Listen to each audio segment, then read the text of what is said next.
আসসালামু আলাইকুম। আমি মিরাজ কক্স ট্রাভেলার। এখন আছি কক্সবাজার মেরিন ড্রাইভ পাহাড়ের সেই মেরিন ড্রাইভ রুটের পাদদেশে। তা আসলে পৃথিবীর দীর্ঘতম সমুদ্র সৈকত কক্সবাজার নিয়ে বললে শেষ হবে না। আসলে কক্সবাজারের যে মেরিন ড্রাইভ পাহাড় অসাধারণ একটি জায়গা, খুব সুন্দর একটি পরিবেশ। যে মেরিন ড্রাইভ পাহাড় আসলে কক্সবাজার আসার পর যদি পর্যটকেরা এই মেরিন ড্রাইভে না আসে, আসলে এখানকার যে সৌন্দর্য সেটি উপভোগ না করে, তাহলে আমি বলবো কক্সবাজারে ওনার ট্যুরে আসার যে একটা কক্সবাজারের যে সৌন্দর্য, পাহাড়ের একদিকে পাহাড় একদিকে সাগর, মাঝখানে মেরিন ড্রাইভ রোড, সেটি অধরায় থেকে যাবে। তো আজকে একটি খুব ইম্পর্টেন্ট জিনিস বলবো, সেটি হচ্ছে কক্সবাজারের সন্তান, বাংলাদেশ চলচ্চিত্রের দুইজন উজ্জ্বল নক্ষত্র, তার মধ্যে একজন টেকনাফের সন্তান। আমরা সবাই ওনাকে ভিলেন হিসেবে চিনি। উনি আর কেউ নয়, উনি আমাদের কক্সবাজারের গর্ব। এখন বর্তমানে উনি শুনেছি বাড়িতে থাকে, আমি অনেকবার ওনার বাড়িতে গিয়েছিলাম। তো উনি এখন বিশেষ করে গ্রামের যে সামাজিকতা এলাকাতে থাকে।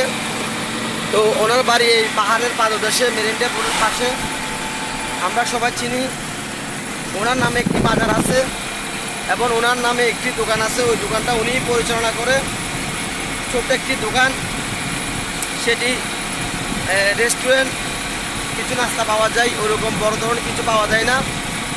তো আসলে বাংলাদেশ চলচ্চিত্রর এক সময়ের যে দাপট অভিনয় ছিল, সৌন্দর্য ছিল, একটি স্মৃতি ছিল, সেটি এখন নাই বললে চলে।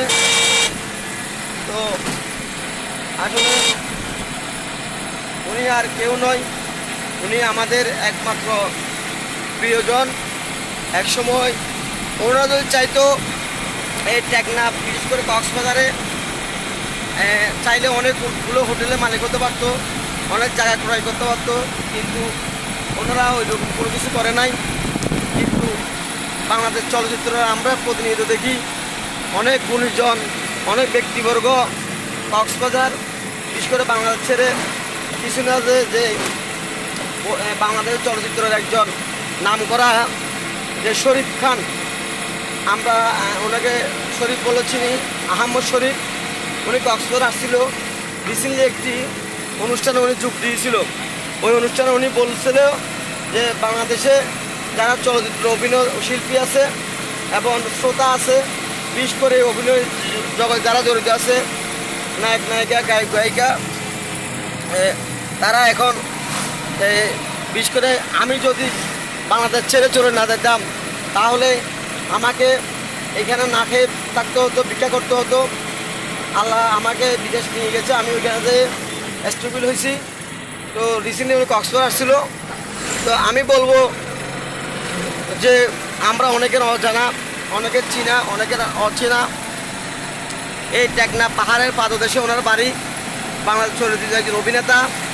তো উনি আর কেউ নয়, উনি আমাদের এই যে সবার এক সময়ের প্রিয় ছিল। ইনি হচ্ছে বাংলা চলচ্চিত্রের ইলিয়াস কোবরা ভাই। উনি এখন আমি ওদিনও দেখেছিলাম, ওনার এখানে একজন ইউটিউবার গেছিল, উনি নামাজ কালাম করে, উনি এখন ভালো হয়ে গেছে, ধর্মীয় কাজে উনি জড়িত আছে। তো ওনার বাড়ি এই টেকনাফের পাদদেশে, নোয়াখালী পাড়া, যে ওনার নামে একটি বাজার আছে ইলিয়াস কোবরা বাজার, সামনে ওনার বাড়ি এই পাহাড়ের পাদদেশে। তো ওনার নামে একটি বাজার আছে ইলিয়াস কোবরা বাজার, এবং ওইখানে একটি খুব সুন্দর ঝর্ণা আছে। তো আমি বলবো কক্সবাজার আগত যারা পর্যটক আছেন, আপনারা কক্সবাজারের যে ইলিয়াস কোবরা বাড়ি এবং ওনার বাজার নাম, ওনার এখানে একটি ভালো ঝর্ণা আছে এই মেরিন ড্রাইভ পাদদেশে, আপনারা এখানে ঘুরে যান। আসসালামু আলাইকুম।